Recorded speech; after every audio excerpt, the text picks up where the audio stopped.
March 31, 2026 ఈ date తర్వాత ఇండియాలో ఒక భయంకరమైన పదం హిస్టరీలో కలిసిపోతుంది.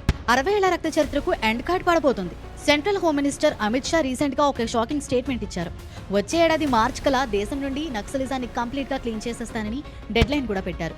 ఇది ఊరికే చెప్పిన మాట కాదు, గవర్నమెంట్ రెడీ చేసిన భారీ యాక్షన్ ప్లాన్. దీనికోసం ప్రభుత్వం జీరో టాలరెన్స్ పాలసీని గట్టిగా అమలు చేస్తోంది. అంటే ఇకపై నక్సలిజం విషయంలో ఏమాత్రం రాజీ పడే ప్రసక్తి లేదని గవర్నమెంట్ క్లియర్ కట్ గా మెసేజ్ ఇచ్చింది. వెనక్కి తగ్గడం లేదు, చర్చలు లేవు, టార్గెట్ ఒకటే, నక్సలిజం అంతం చేయటం. కానీ మాకేంటి లాభం అని మీకు అనిపించవచ్చు. మన దేశంలో గొడవలు ఆపడానికి మనం ఖర్చు చేసే వేల కోట్ల ట్యాక్స్ మనీ ఇక గన్లపై కాకుండా మీ ఊర్లో రోడ్లకి, స్కూల్స్ కి, డెవలప్మెంట్ కి ఖర్చు అవుతుంది. శాంతి ఉంటేనే కదా అసలైన ప్రోగ్రెస్ అనేది మొదలయ్యేది. ఒకసారి ఈ క్యాలిక్యులేషన్స్ చూడండి. 2010లో 2200 పైగా ఉన్న నక్సల్ దాడులు అప్పట్లో 180 జిల్లాల్లో ఉంటే ఇప్పుడు కేవలం 11 జిల్లాలకే పరిమితమైంది. లాస్ట్ 10 years లో నక్సల్స్ హింస 80% కి తగ్గిపోయింది. నక్సలిజం పోతే ఆ ఏరియాలో ఇండస్ట్రీలు పెరిగి ఎకానమీ మారుతుంది.